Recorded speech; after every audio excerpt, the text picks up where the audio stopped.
Well,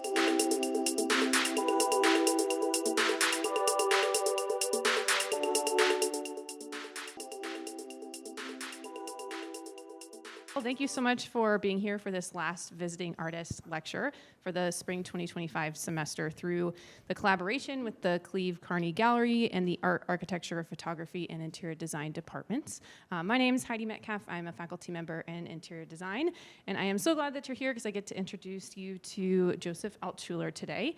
Joseph is an assistant professor at the University of Illinois at Urbana-Champaign School of Architecture and is also co-founder of the Chicago-based design practice Could Be Design, which is a 2023 winner of the Architectural League Prize for Young Architects and Designers.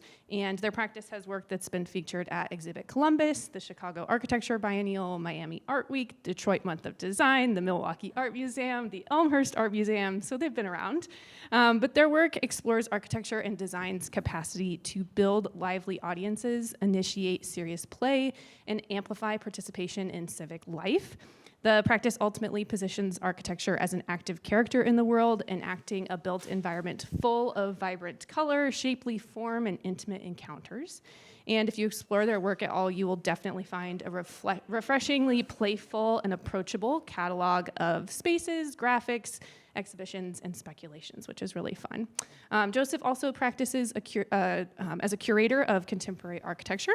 So he is also part of the 24-25 Exhibit Columbus curatorial team. The theme around that is yes and, which is really fun. It's a technique borrowed from improv theater, which affirms and builds upon an idea to create a shared narrative by adding to the multiple and overlapping lines of buildings and spaces. So as a reminder, we'll have probably a few minutes at the end for question and answer. And with no further ado, please join me in welcoming Joseph Altshuler. Thanks, Heidi. Hey, everybody, welcome. Thank you, Heidi, and thank you to College of DuPage and Cleve Carney Art Museum for the invitation. I'm really excited to be here. This is my first time at College of DuPage, and I'm a fan of College of DuPage, both via your radio station and because we get a lot of transfer students from College of DuPage at the University of Illinois, Urbana-Champaign.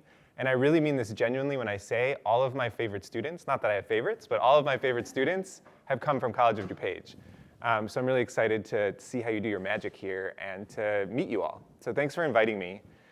Today I'm going to chat a little bit about my practice, Could Be Design, and just the way I kind of approach design, which for me is very often at the intersection of architecture, interiors, and public art, and trying to find some weird intersections and synergies between those kind of realms of conventional practice.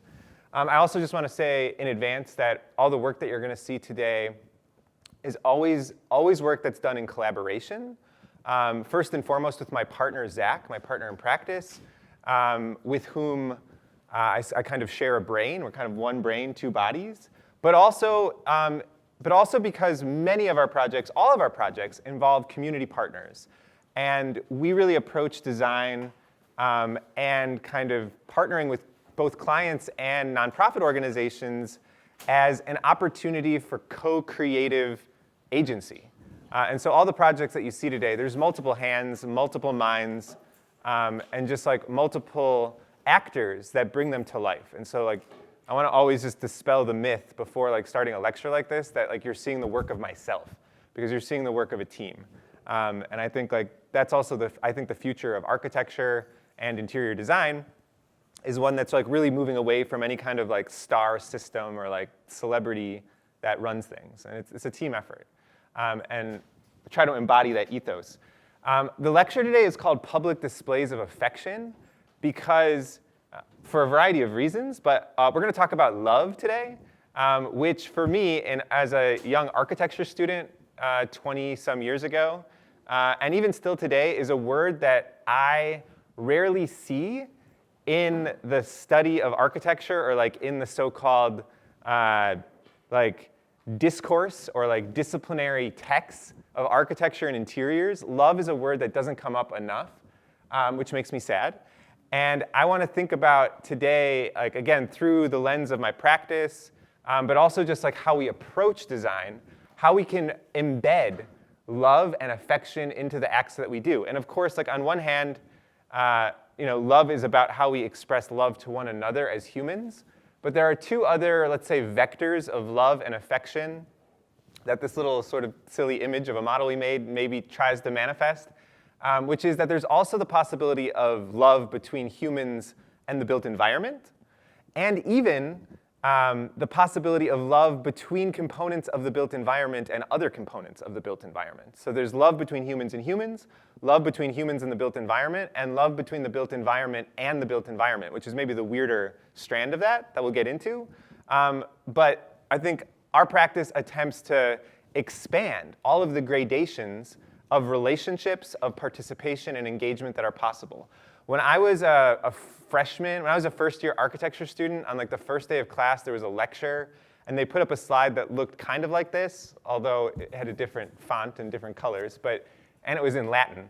But it was kind of like this, and they said, architecture has these three things, or architecture is about the intersection of these three things. Maybe you've heard this before, right? These kind of Vitruvian principles of what architecture and interiors are all about. Utility, or firmness, that it stands up. Firmitas, it's structurally sound. Utility, that it does something useful, that it has a program. And delight, that it's beautiful, that it brings joy or pleasure. And when I first saw this slide, I had no idea what it meant, in part because it was in Latin. But I think like through our practice, like we try to kind of expand the vocabulary around these like very classical attributes of architecture to like be more expansive about the ways that architecture and interiors actually do things in the world. And so our version of the Vitruvian triangle, we kind of throw these words into the mix that have a kind of relationship to the previous, but that like cast it in a slightly different way. So instead of just standing up and being structurally sound, we're really interested in challenging modes of inhabitation in the ways that not only it stands up, but that it allows us to enter, that it becomes something that's all around us. And rather than just utility, that it does something that serves a need, we're really interested in interaction. How can we as humans do something that like produces feedback, that actually enacts a tangible change in what we see in the built environment, that there's an interactive quality. And then finally, I think as a kind of way of expanding the idea of delight, we're really interested in intimacy. And intimacy for us is about like the closeness of encounters that are possible in the built environment. And that has to do with both a closeness of encounters to our bodies, but also a kind of closeness and encounter with communities. And very often, like when we talk about intimacy, we often talk about intimacy within the context of like our private lives. And that's important too. But I think for us, we're interested in how there's opportunities for intimacy also in public space. And in kind of the collective sphere of our communities, that it's possible to feel close to someone or something in public as much as it is in private. So today I'm going to try to there's these 4 buckets that we've kind of lumped some projects into that try to expand on these ideas of the ways that architecture and interiors is a kind of public display of affection. And we like alliteration. So bear with me with these names, but we're going to talk about 4 different categories and jump into some projects. So the first one is intimate inglenooks. This picks up on the strand of intimacy. And these are projects that are, again, really about this kind of closeness to the body and a kind of closeness of encounter between our bodies and the built environment. Think of like a nook that you kind of snuggle up into, that you can hug your architecture, and that perhaps even architecture can hug you back, which is maybe the weirder part. So to jump into like some tangible projects that try to do this, I wanted to start with a project that's just down the road, very close, DuPage County, just down the road from the College of DuPage. I hope you've been here. This is over in Elmhurst. Who's been to this house? Some people. Not a lot of people, actually. It's so close by. You should definitely check this out. Does anybody know the architect of this house? Maybe I don't know if this is something that comes up in class. Anyone recognize this architect? This architect has work all over, or this architect's influence is all over this region and in Chicago. Steel and glass boxes. It is Mies van der Rohe, yes. which I almost shudder to say out loud because we sometimes reference Mies van der Rohe too much around here. But this is one of 3 single-family homes that Mies van der Rohe designed that was built in America. You're maybe more familiar with the more famous, let's say the more famous sister, older sister of this house, which is the Farnsworth House. Also not that far from here, much more famous and similar to this one in a lot of material ways, although it's on stilts and next to a river that floods. And I think also, unlike the Farnsworth House, this house has a less tumultuous relationship with its owner and its client. And a new book just came out about this, which I encourage you to check out. But Dr. Edith Farnsworth had some issues with the Farnsworth House and with Mies. But this house had, from what I can understand, a slightly more harmonious relationship with the family that lived here. This is the McCormick House. This house has now been, a family no longer lives there, and it was purchased by the Elmhurst Art Museum and is now a gallery that's a sort of extension of the museum. But before that happened in the 90s, this was a house that a family lived in, and unlike the Farnsworth House, which was basically one sort of transparent glass room, this house had perhaps a kind of aberration from some of the pure modernist principles of many Mies buildings, a whole bunch of floor-to-ceiling walls. Pretty basic, but something that actually helped perhaps ensure the harmony of family life and the kind of things that take place there. Also is a kind of interesting floor plan. The house is divided into these 2 lobes. One is really kind of oriented to the parents and one to the kids. So the house's floor plan inherently gives some space of ownership and agency to kind of different age groups in the house. And it sort of kisses in the middle with a very small connection. Now, we were invited in 2019 to do an interior architectural installation inside this house, which is now hosts galleries, gallery exhibitions. And after the museum purchased this house, the first thing they did was they took out most of the walls on the inside, the very thing, in my mind, that actually made it a kind of functional domestic space for a family.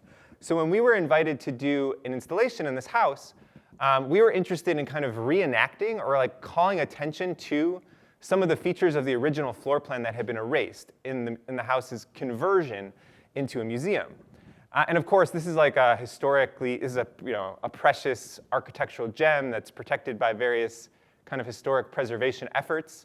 So we couldn't, we weren't allowed to make any holes in the house or make any permanent alterations, but we were really interested in kind of reinscribing some of the walls that had been removed. So what you see in this just quick animation is the original floor plan as drawn by Mies. The black lines are sort of the walls that remain today, and then the pink lines are the lines that sort of retrace many of the walls that were removed in the conversion, which we reenact in this installation with this sort of large-scale pink curtain, which we suspend from the steel structure, which is also a nod to Mies van der Rohe's longtime collaborator before he immigrated to the United States, Lily Reich, who was a kind of huge innovator in the realm of thinking about textiles as a kind of spatial and interior ingredient, and curtains in particular. And what we did is we reinscribed these curtains that recreate or reenact the original floor plan, and then we created these furnishings of broad kinds that are meant to not in any way look like the original furniture that was in the house, but that are meant to act like some of the original furniture in the house, to kind of call attention or give you a platform to experience what all the original rooms were for, to sit down in the living room, to play chess in the original parlor of the house. We kind of recreated the footprint of the galley kitchen and its fixtures, a puppet theater in what was the children's playroom, and even beds in the former bedrooms. Now, of course, again, this is not anything what the mid-century modern furniture looked like. We'd like to think that Mies van der Rohe would be glaring at us in his grave if he could see the kind of visual vocabulary and shapes and colors that we put in this precious mid-century modern home. But our goal is to make history a living thing, to make history participatory, and to reintroduce moments of intimacy into a kind of space that museums tend to try to shun, that you can actually lie down in the bedroom, that you can put on a show in the playroom, that you can pull out. We filled the sinks in the galley kitchen with candy and treats, that you can actually eat something and have a sweet delight in the kitchen. And ordinarily when you go to houses like this, you have to put booties on, you can't touch anything, it's all cordoned off. And we're interested again in like how can we make architecture and interiors a more interactive, a more intimate, and ultimately a more kind of participatory environment. Another project that was kind of early in our practice and in this realm of interior architectural installations, again, somewhere at the intersection of interior design, architecture, and public art, was an installation that we did at the School of the Art Institute of Chicago, where both Heidi and I used to teach. And this project, we were invited to create an installation in this kind of weird, essentially a display case in the school. And this space was 40 feet wide, 2.5 feet deep, and 6 feet tall. So kind of a weird aspect ratio, really wide, very shallow. And it reminded us of like the sort of dioramas that you see at natural history museums, where it may be this very, very shallow space, but through the combination of like a 3D figurine or taxidermy and a kind of scenic painted backdrop, there is this impression of a more immersive world, of a more infinite space, even within the very shallow confines of a display case. And so since we had a very kind of similar aspect ratio and condition, we were interested in how can we learn from the diorama and how can we like test out a new way of making a small world within what usually is used by the school. Like you put up, they would like hang drawings in this display case or even sit models on a shelf, but it was never a space to enter. What does it actually mean to enter a diorama and to sort of become part of the scene?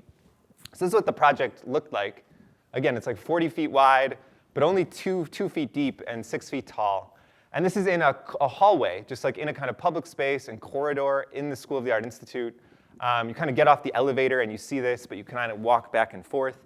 And because it's in a hallway, as you approach it from different angles, we wanted to create an optical experience as much as a spatial experience where sort of different figures and different shapes and forms would snap into and out of perception depending on what angle you were looking at it, by the way we kind of undulated the kind of sculptural framework into this alcove. And the result was something like this. I mean, more or less, we took doodles from our sketchbook and we translated them into these kind of frames that started to, let's say, cut in and out of this alcove, and that created these pockets of inhabitability where people could sit and kind of nest themselves into this display case and become part of this living diorama. And our intent was that all of these doodles that came from our sketchbook, we were trying to, in the spirit of the diorama, to animate this with life, with living things, with liveliness. These are meant to be creatures, but not any known creature. Let's say, some of them have like funny little appendages or things that might suggest, snouts or heads or anatomical suggestions without the replication of any known animal. And that as you kind of traverse this hallway, it's open to interpretation as to what you see in it, that it's not meant to be a kind of direct reference, but a kind of participatory call to like try to figure out what you can kind of see in this experience, and ultimately to also see yourself in it as well. And I think I should say, actually, before I go on, it's like moments like these where there's like a human body that's kind of internestled with the architecture in an unsolicited way. And this is not soft and cuddly. This is not a teddy bear. But the idea of like cuddling with architecture, and architecture cuddling with you back, is for us a kind of marker of success in this kind of mission of creating architecture and interiors that offer affection.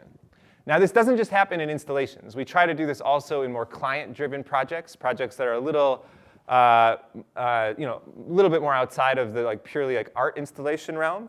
This was a residential project that we worked on a few years ago. It might be a little hard to see, but this is the demo plan for an interior architecture project, which is always, I think, an underloved and important drawing type. The drawing type that shows you not what you're going to build, but what you're going to remove in the process of a transformation. So all of the dashed lines in a demo plan show you what's going to be removed. Essentially everything in this project except the exterior envelope of this building. This is a really unusual Chicago building for those of you who know Chicago.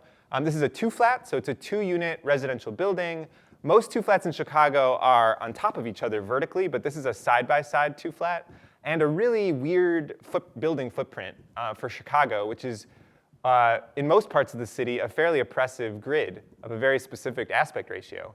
But there's a part of the city on the southwest side where the shipping canal and the Stevenson Expressway kind of cut through, and they kind of disrupt the rectilinear grid. And so if you have a lot that is abutting that kind of piece of infrastructure, you get these kind of funny trapezoidal lots. And in the existing building that we were working, to sort of reconcile some of the trapezoidal geometry, as you can see in the demo plan, there was all these weird angles, and it was kind of cool, but also kind of nauseating at the same time. And we were, a client approached us to convert this, to keep it a 2-unit building, but to convert it into an owner-occupied unit and an artist residency unit. The client was an arts organizer and wanted to, especially in face of a lot of people converting 2-unit buildings into single-family homes and de-densifying neighborhoods, she wanted to keep the neighborhood dense with this kind of 2-unit building, but create a kind of really specific and intentional setup between the two owners, a kind of like mini intentional community. This was the kind of plan we came up with. And so the top unit in this plan is the artist residency unit, where artists would come and spend approximately like a 6-month residency living here. And then the owner lived in the plan bottom unit. And I think the primary challenge of this project, and again, this goes back to the intimate Inglenook kind of bucket that this is in, is that because of the geometry of the upper unit, of the trapezoidal unit, there are all these weird angles that like and because the square footage was so small, like these are, one of these is I think 400 square foot home, and the other is like a 600 square foot home. These are really small housing units. We were struggling to like figure out how like furniture would interface and not just create all these like dead corners in the space. And part of the ambition of the artist residency was to actually invite the community into this small home to host small exhibitions and even small artist talks like within the living room of this home. So figuring out how to like get people into this, our primary strategy was like using kind of built-in furnishings and like built-in millwork that start to nest themselves into these weird angles and create more usable space with an extremely tiny square footage. So this is what the result looked like. This is the sort of main living room / gallery.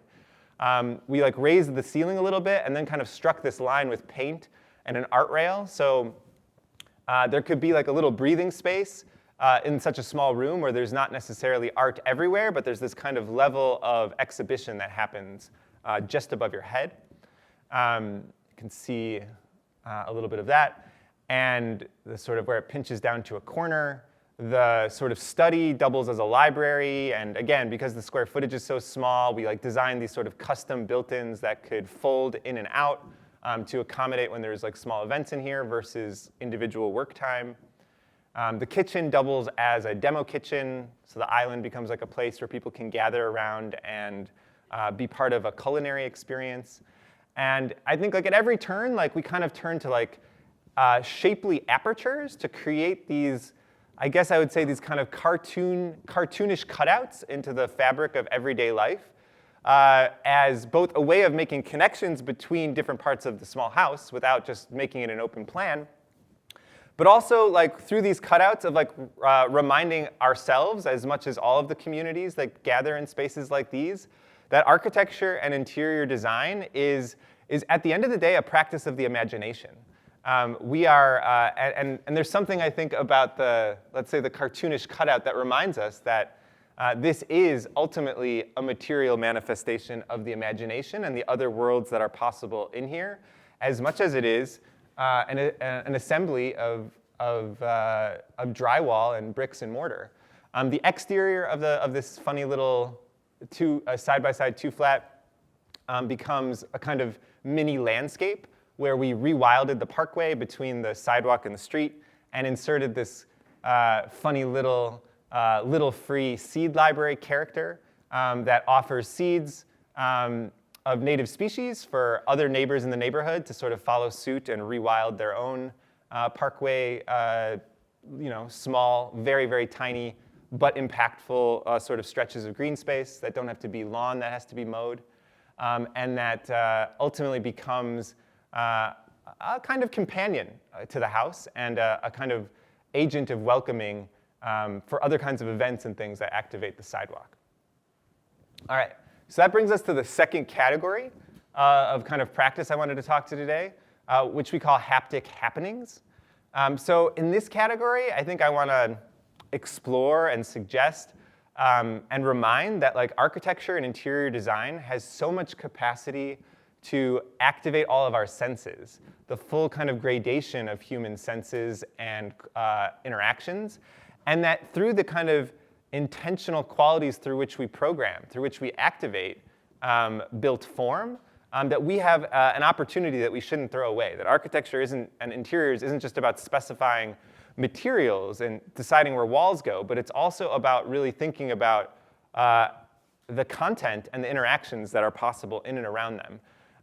And one of the sort of strands of our practice at Could Be Design is in the realm of exhibition design, which is where we do this probably the most.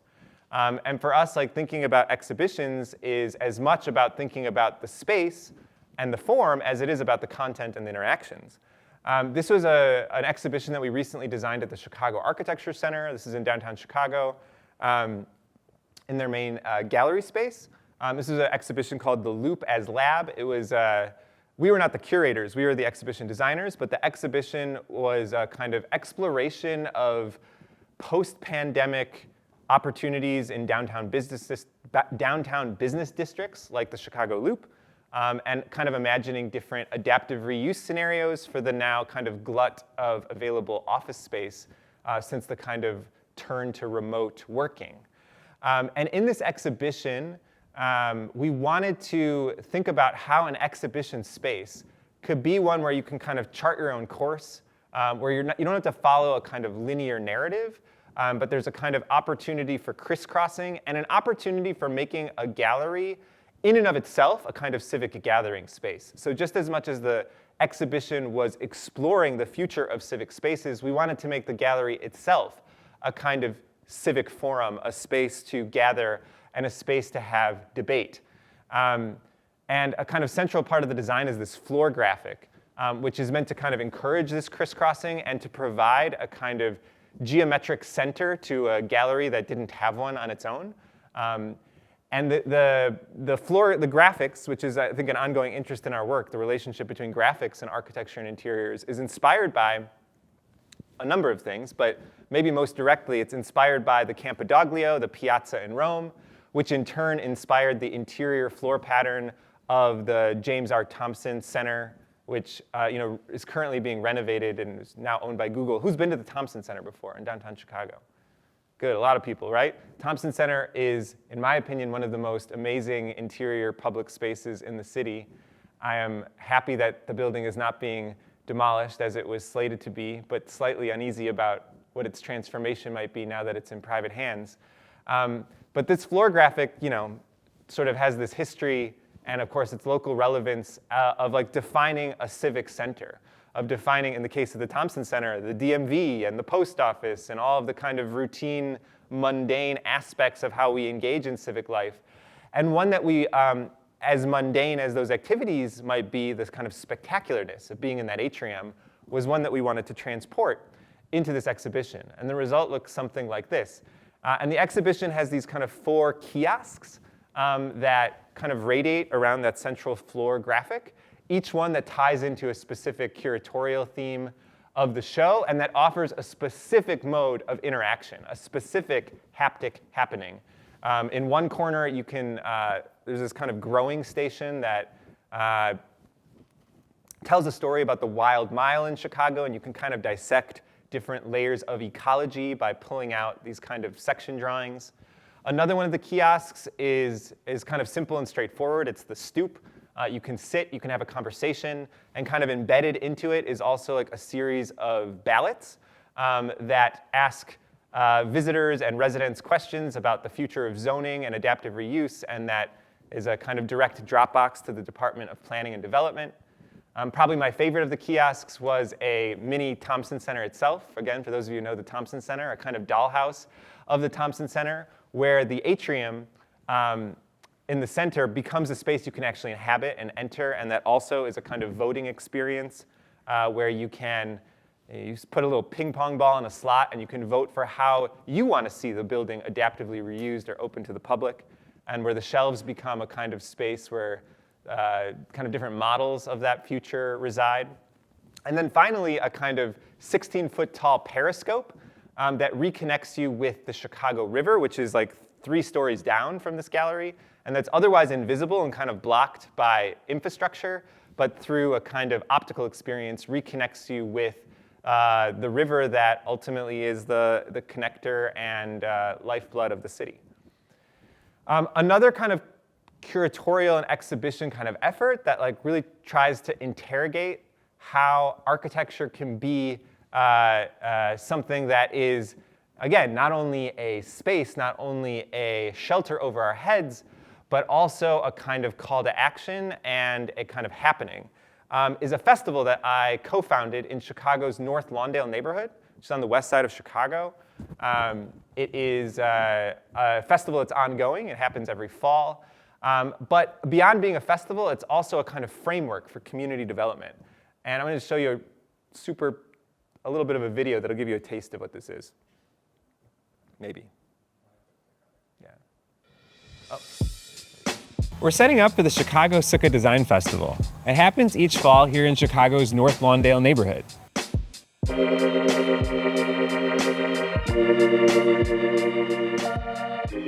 Every year, community organizations are paired with designers to design and build a sukkah together. So what is a sukkah, you ask? Good question. A sukkah is a Hebrew word for booth. Sukkah is an outdoor hut that's used for gathering and socializing, and traditionally they follow a few rules. But these will be a little different. Each of these sukkahs holds a hidden secret. They're designed to come apart, and they can be reconstructed all around the neighborhood for year-round use. All 9 constructions from the past 2 years are still standing, just somewhere else, as they help people by becoming a farm stand distributing healthy food, or a meditation pavilion for a mental health agency, or an historical marker for youth services. All of this brings people together in the spirit of the Sukkot holiday, which is really about spending time together and sharing space. Everyone is welcome and everyone has something to share. This is what it looks like when people come together, and it's intergenerational, it's multicultural, it's just people, human beings, right? In small projects like this, it shows me the possibilities of what can happen within the large scale things, you know, how anybody can just like pick up a tool and anybody can change a community when we work together. Introduce yourself to designers, introduce yourself to community organizations, and have some fun.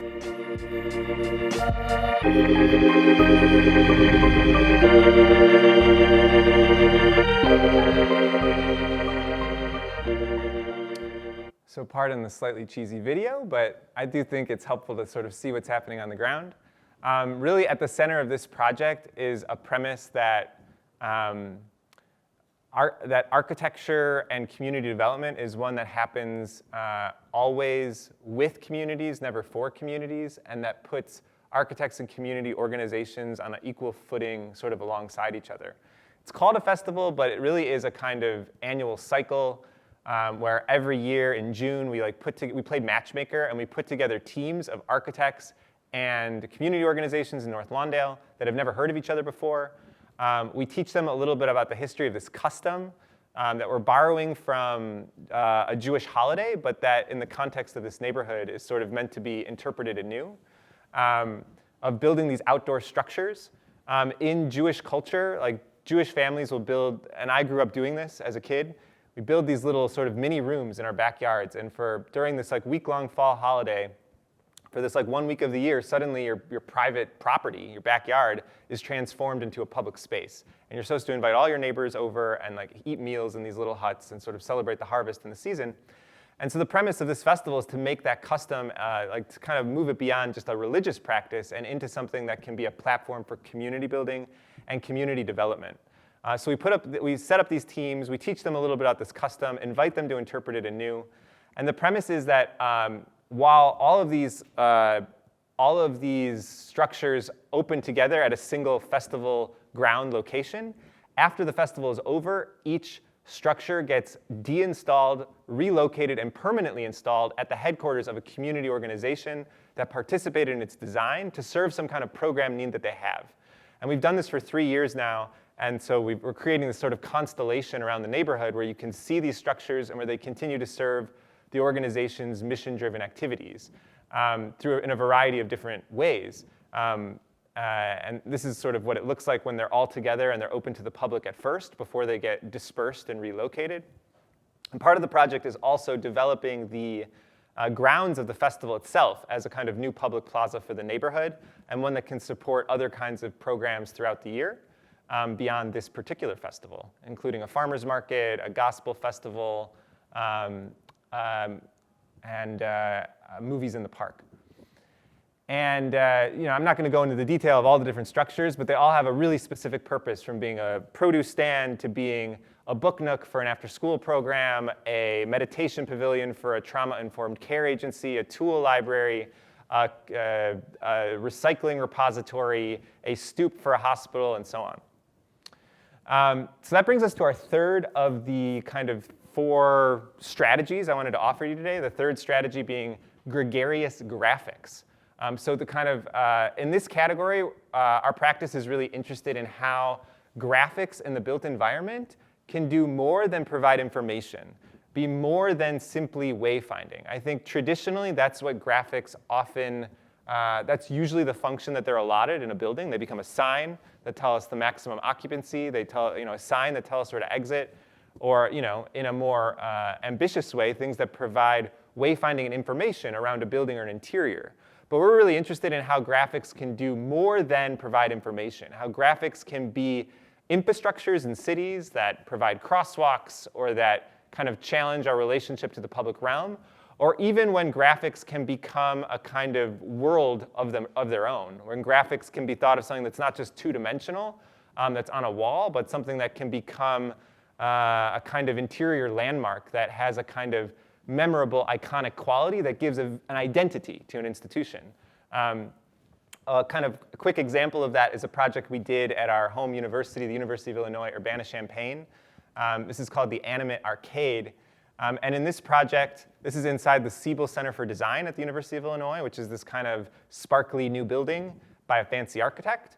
And when it opened, the staff was, thought the building was beautiful, but ultimately, the building, which on its first floor is a kind of giant open public space, actually posed a lot of limits to the ways they could use it because it was too flexible, which is I think a common trope we see in architecture and interiors that try to be they're so flexible, nothing can happen there.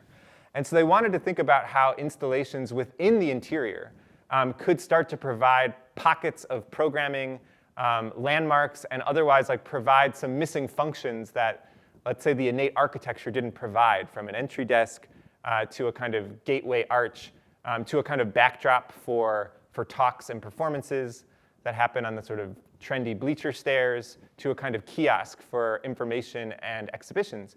And I think you may start to see some themes in my work, but again, there's this interest in this project that these slightly goofy characters have a kind of life of their own. That they are kind of lively companions, that they are these kind of animate creatures that may not look like a specific animal from the animal kingdom necessarily, but that start to create or start to untrain the idea that architecture is just an inert tool to serve our needs, but actually a subject with agency and character, and one with whom we can form friendships and relationships with.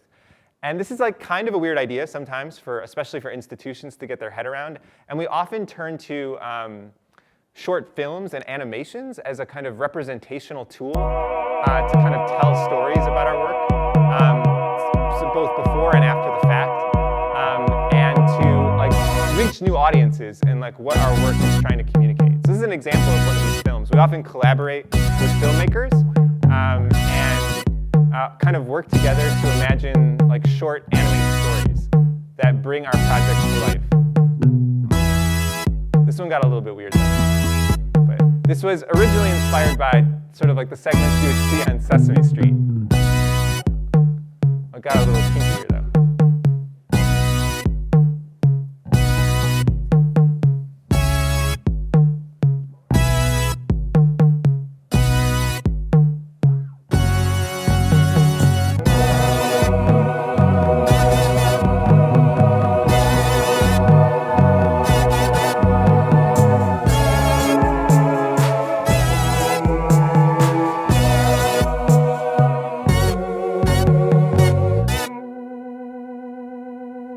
This was one of, I'm not going to show you all of them, it was one of a series of short films we made, which you can see, on, I think, probably on our website or Instagram if you want to see more.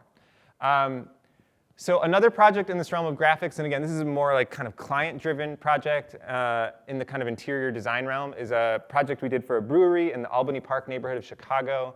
The building was originally an auto repair shop that was being adaptively reused into this brewery called Twist a Hippo.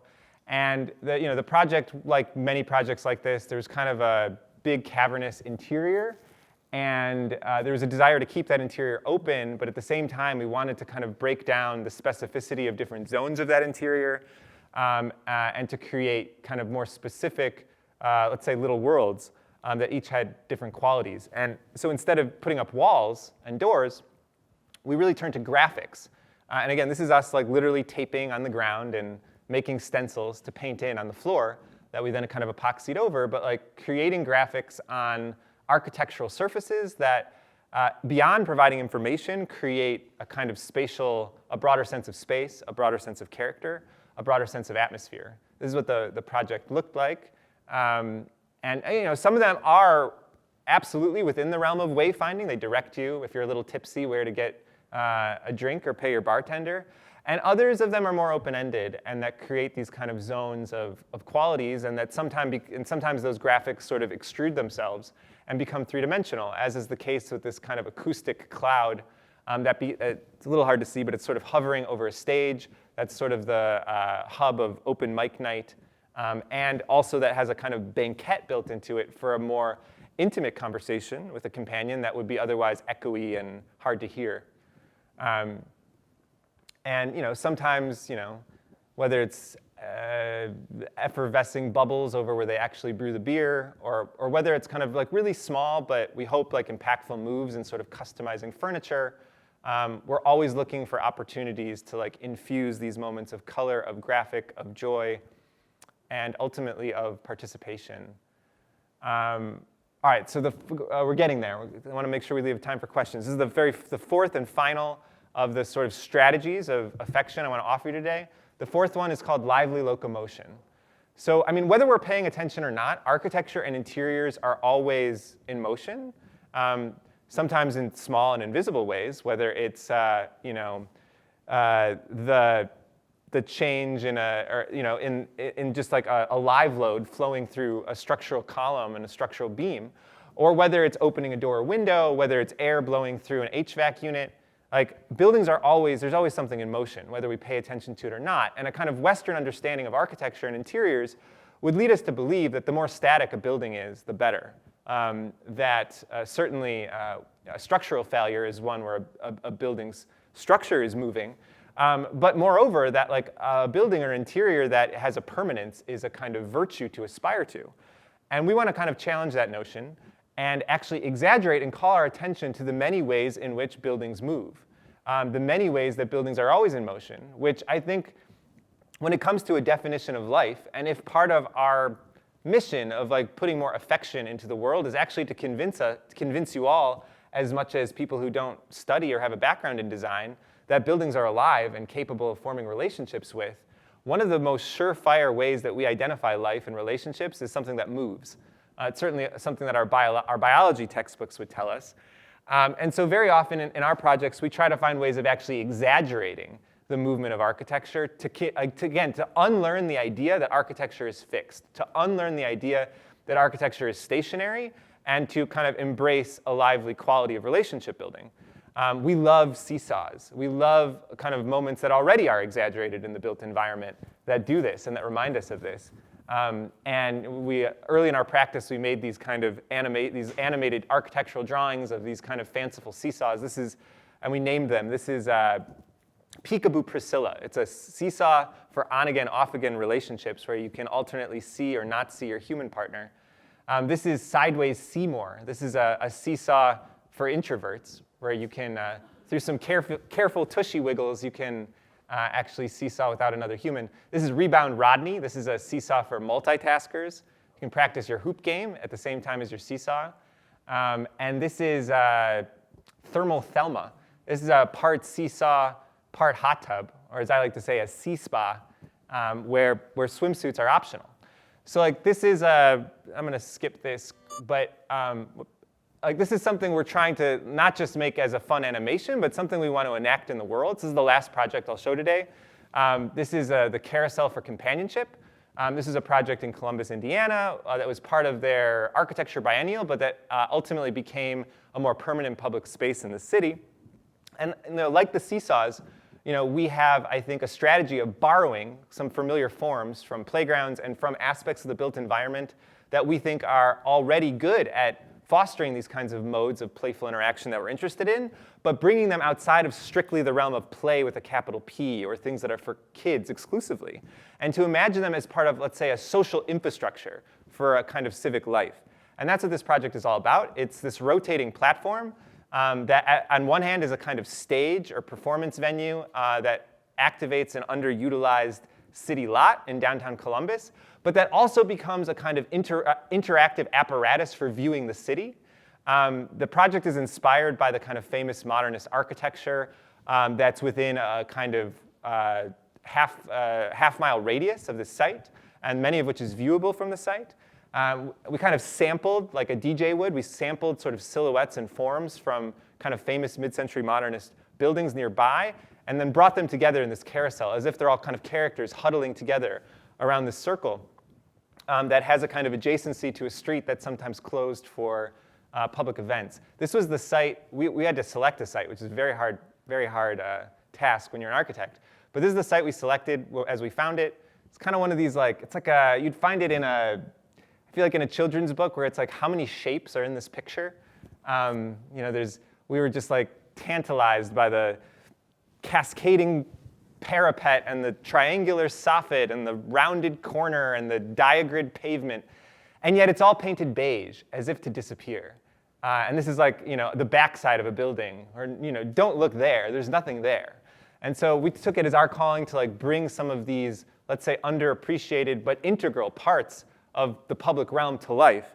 And this is our transformation through both kind of two-dimensional graphics in concert with a kind of three-dimensional installation, and one in which, like as you rotate this carousel, like things start to snap in and out of alignment, all of which is this kind of sampling of architecture and the kind of fabric of the city. And that as you rotate it from really particular vantage points, there are these sort of visual rhymes or echoes that happen as things kind of snap into alignment between the city and the carousel. And I guess briefly, and it becomes this kind of viewing device. And of course, like, this is not just for kids. It's we borrow from playgrounds, but it's not for kids. But it is the kids that get it quickly.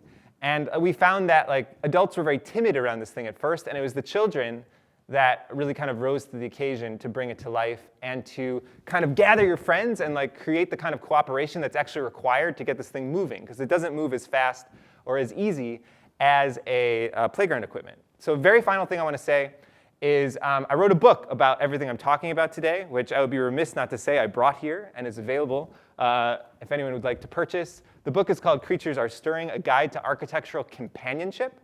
And the book traces a history of buildings that look like or act like animated creatures, which may sound really weird and goofy, and it is. But it tries to trace a very serious it tries to unpack the significance and impact of what it means to untrain the idea that buildings should just look like buildings. And the point of this book is not to say that all buildings should look like a creature. That would be weird. The point of this book is to say that if we look at a history of things in the world that actually look like creatures in sometimes very literal ways and other times more open-ended, abstracted ways, that we actually have something to learn. And that the possibilities for empathy and relationship buildings that are possible in the world would expand if we embraced a world where we could learn from this history of buildings that look like or act like animated creatures. And so the book is filled with images and drawings and diagrams, some of which are kind of like nerdy like this, that kind of make these charts that kind of trace or diagram the more literal versus the more abstracted, the more kind of biological versus the more geometric, and that essays, but also some fiction. The book also includes short stories that are written from the perspective of architecture, of the past, the present, and the future, from caves to the Sears Tower to two flats in Chicago, to try to imagine, again, not just how we love architecture, but how architecture loves or doesn't love us. and to kind of imagine the future that's possible. Again, not if every building looked like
and happy to chat. So yeah, happy to open up for questions. Thank you.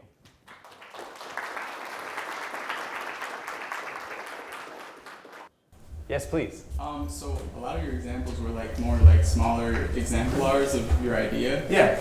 And I wonder, like, in the future, do you think about like expanding them to larger buildings, and how would that look like? You know, like using this idea of human and building human and building. Like, how would that, you know, show itself in a larger building, like for example, like this one?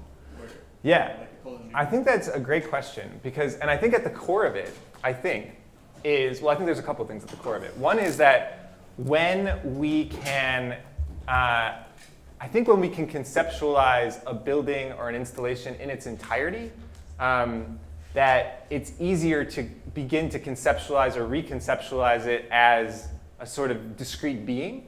And when you're in a bigger building, when you're on a campus, or when you're really immersed in an interior, sometimes that's more challenging to do, I think, in a meaningful way. And I think actually, in some ways, I'm more interested, when it comes to a bigger scale, I'm actually more interested in interiors than I am in, let's say, just like making a giant building in the shape of a creature. I'm less interested in that and much more interested in the types of relationships that are possible in all of the nested interiors and worlds of those spaces. So I think it is something that has the opportunity to scale, but it operates in different ways at different scales. And certainly, like, you know, I've been practicing on my own for under a decade, and so a lot of the projects we've taken on and that I've showed you here are modest. But I also think that like my goal as a practitioner is not to scale up. I don't think that like the bigger the project is, or the bigger the building is, that makes it more important or more valuable. I don't think that at all. I think that small things can have really big impacts, especially if we think about them strategically and as parts of like networks and systems. So like the ambition of our practice is not to scale up, but to actually kind of imagine the expansive networks, and particularly in the public realm, through which these things can be possible. I really appreciate that question. Yeah. I was wondering, in what ways did the pandemic affect the way that people interact with your projects that are about like fostering community and intimacy with each other? That's a really great question, and like a big part. I mean, like we started our practice before the pandemic, but the pandemic has definitely been a indelible kind of. I mean, probably for all of us in this room, has obviously been an indelible thing that's impacted not only the work we've been able to do, the work that we've done, and the way that we approach work. I think for us, I think it's done a couple of things. One is I think it's increased. We've always been interested in how architecture and interiors can be public facing, and during the pandemic that became difficult, especially at first when both like gathering indoors in large groups was not tenable, or in which there was I think increased attention to, certainly in terms of the kinds of commissions we were getting, like residential spaces where people were spending all their time outside of the public realm. So I think on one hand, the pandemic affected our work because we had to challenge ourselves to imagine how even when we were doing let's say more residential projects like that side-by-side that I showed you, that we were finding ways of bringing the public into it even as like a residential project. So like on one hand, I think there's a kind of practical side to that. On the other hand, I think that I really believe that thanks to the like increasing amounts of our lives that are on computer screens and on Zoom windows, I think that there's more importance than ever before in thinking about how we gather in person, and thinking about the public realm, and thinking about physical encounters as essential to our work. So I think in that way, the pandemic has only underscored a hunch we already had, but has like reinforced how urgent we think it is. And this is something that we hope, I think, less than like, as opposed to like building bigger buildings or building skyscrapers, our hope is to like try to be even more embedded in civic entities, to like get architects and interior designers a seat at the table when like a city is making a new public space plan, when a city is making a new public art plan, so that we can have these kinds of impact on in-person experiences. I don't know if that answers your question, but it's a big one. Yeah? Do you guys, like with the AI coming out to the scene and stuff, do you do any like interactive like softwares, or are you guys trying to stay more analog with your design? That's a great question. Certainly something we're interested in broadly. It's squarely outside of our own expertise. Both my partner and I are like, I would say, not super techy. And for the most part, I think that serves us well, because again, at the end of the day, we're much less interested in the virtual and much more interested in the physical. And it's important for us, again, that like it's really important for us as a small and the kind of still like a practice we're still getting our feet on the ground of like making sure our work is like built in the world. But that said, like we're always interested in how we can explore new ways of enhancing and augmenting that. So I think it's of interest, but not of focus. I have yet to be convinced that like AI truly offers something for architects and interior designers to expand our imagination in the way that I think, with all due respect to people who love AI, I have yet to be convinced. I guess I look at it like the iPhone, we Yeah. have our phones on us all the time, and it's kind of become like part of our lives, how we interact with like the QR code. Yeah, and I think in that sense, like augmented reality, I think is something that I think is going to be increasingly important in the future. So that's not like the virtual instead of the physical, but augmented in the sense that it's actually about how the supercomputers in our pocket can be one small part of enhancing the ways we interact with the physical world. I think it's going to be increasingly important, and I think something we're broadly interested in and haven't necessarily explored yet, but I think augmented reality is much more important than virtual reality. Yeah. I guess in how kind of competitive things are in the world, do you have any super secret insider info that you might be able to share with students on how to gain commissions? Yeah, that's a great question, and also something I know some of you are in Mark's class that we're having a meeting later, we can talk more about that. I think the short answer is, and this may be, no, I don't have any super secrets. If I did, I would definitely share them. I think the majority of the commissions we've gotten as a sort of small practice have been, and I really mean this genuinely, have been by being engaged community members in a community. And what I mean by that is just like being present and being in a community, like there's no shortage of project needs out there. So I think the trick, if there was one, of getting a commission is making sure that you're truly present in a community, so when that community needs something, you're right there and you're ready to go. And it's not like they're looking for an architect because you're already there. They're not looking for an interior designer because you're already present and engaged and contributing to that community. And I would say 99% of the projects I showed today have come about that way. And oftentimes in ways we don't expect, because like the brewery that I showed, like that was our neighbors, and they started as home brewers, and we would go to their home brewing parties, and 10 years later, wouldn't you know, they wanted to open a brick and mortar store. So it's like things like that, where it's just like being present, being engaged, knowing your neighbors, I think really matters.